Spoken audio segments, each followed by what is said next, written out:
Okay, it's Tim, Sam7 back with another Monster Manual kind of ramble.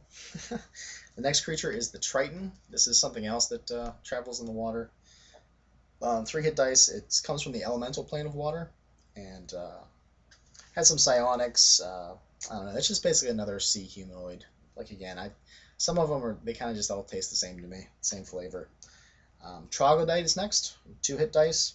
Basically reptilian humanoids. The stench makes you lose strength, which I thought was interesting. I don't remember that from later incarnations of the game, so it's something that kind of stuck out a little bit.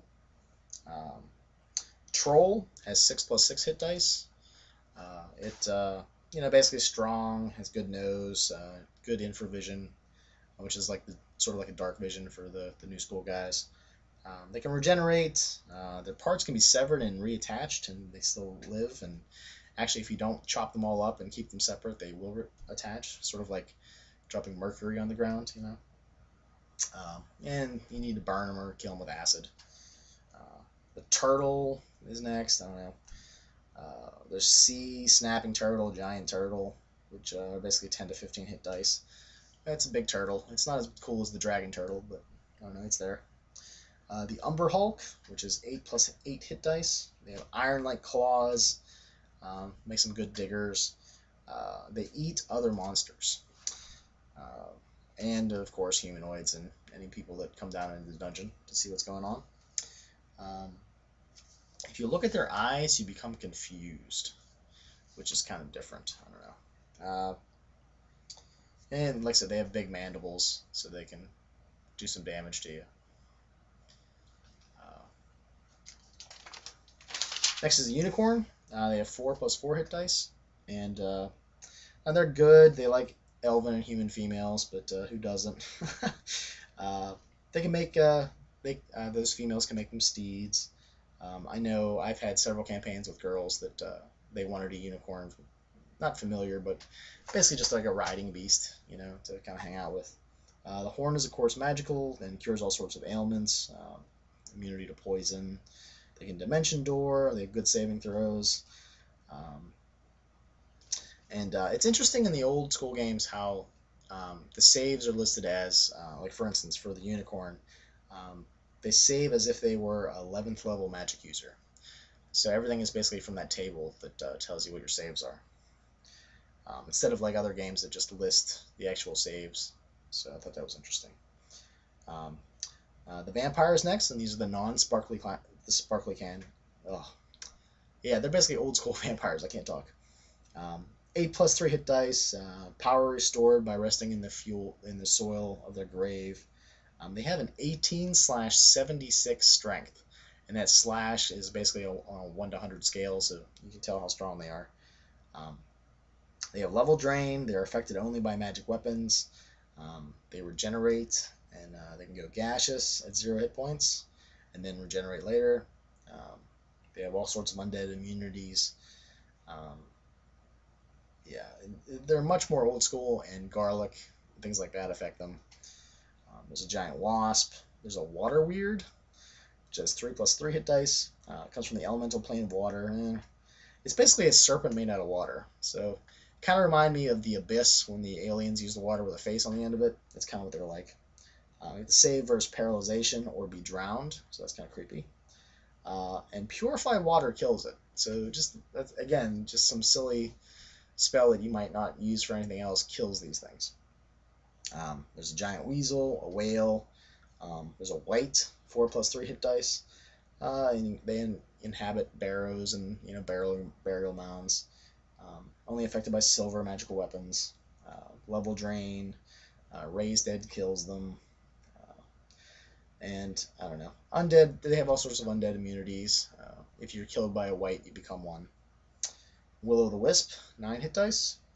They lure victims in deadly spots and locations, and they basically just feed off of their life force. They deal electrical damage, and they can change their light from dim to bright to kind of try to trick people into thinking they're farther away or closer. And most spells don't affect it, so that's kind of rough. The Windwalker, which is 6+3 hit dice. They make this whistling, howling noise. or roaring sounds. They can detect thoughts and they're telepathic. Um, they attack with strong winds and then go ethereal. Um, Certain spells affect them, like control weather. There's a wolf, a dire wolf, or a warg. Winter wolf, which are kind of nasty. Wolverine. Wraith is 5+3 hit dice. Drains levels. Silver magic weapons to hit it. Some of the undead are kind of similar in what they can do, so I don't know. It's the same thing like the water creatures. There just seems like there's not too much difference between them. Wyvern, 7+7 hit dice. Kind of stupid and aggressive. They bite and they sting with their tail. These are kind of like dragons, except they don't have claws. They basically just have the wings and the tail. And the tail is save or die, of course. The Zorn, 7+7 hit dice. They feed on rare minerals. They look like stone. They have powerful jaws. They can smell metals. They have 3 arms, 3 legs. They're immune to fire and cold. They can move through stone. We have a list of spells that can affect them. I don't know. It's kind of, I don't know. They're not that interesting. There's the Yeti, big snow ape, abominable snowman, 4+4 hit dice, and then the zombie. The rest of the book, there's some interesting art. There's a treasure table that's in the monster manual, which I thought was an interesting place for it. A nice index, and then more art at the end. So that's been the monster manuals I've gone through, and I actually just spilled the candle wax all over my leg. That's what was giving the light effect. I don't know if you guys noticed, but I was trying something different today. Yeah, so that kind of hurt. Yeah, the monster manual is just interesting. It has lots of cool little illustrations in it. I don't know. It's definitely worth checking out. I think Meta Rockwell was saying that he takes stuff from all kinds of editions of games and D&D and just basically bends them to his will. Takes them sort of like a history of the monsters. I like the old just ink drawings, like if you can see, there's the Ramoraz. Maybe you can't. Mr. Ramoraz right here. Yeah, you don't want to get in his stomach. It brings back good memories. I don't know. I used to draw as a kid, and I think a lot of these drawings I attempted. I don't think I still have them, but I just remember just thinking they were cool. Here's a nice picture of some giant evil spiders, coming to get you. I like that there's full page art every once in a while as well. I think the Monster Manual always told me that, or just kind of influenced me on how bestiaries and monster books should be done, where almost every monster has a drawing. I didn't realize, I don't think, how much art affected how much I like books until I really started looking at this book. It's almost like I look forward, to seeing what an artist has rendered the AD&D stats as. I don't know. It's really cool to just look through here. Well, I guess for the ladies, here's the unicorn. You probably can't see that very well. It's right here. Yeah, it's too bright. I don't know. It's really cool to be able to just go through here. Here's a nice one with treasure. We got the old sword, the skull. People open up the treasure and there's something glowing in it. It's like Pulp Fiction. The treasure types are at the end. A nice big index, like I said.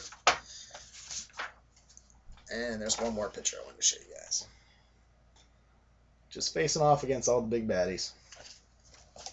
Well, hopefully you guys have enjoyed the jaunt back to the first edition Monster Manual. I'll probably begin next with the DMG to see how far I get with that. But hopefully it won't be this long. And as Tetsubu said, maybe I should get a podcast because these things were, pretty long in time. So enjoy yourselves, guys, and I'll talk to you guys later.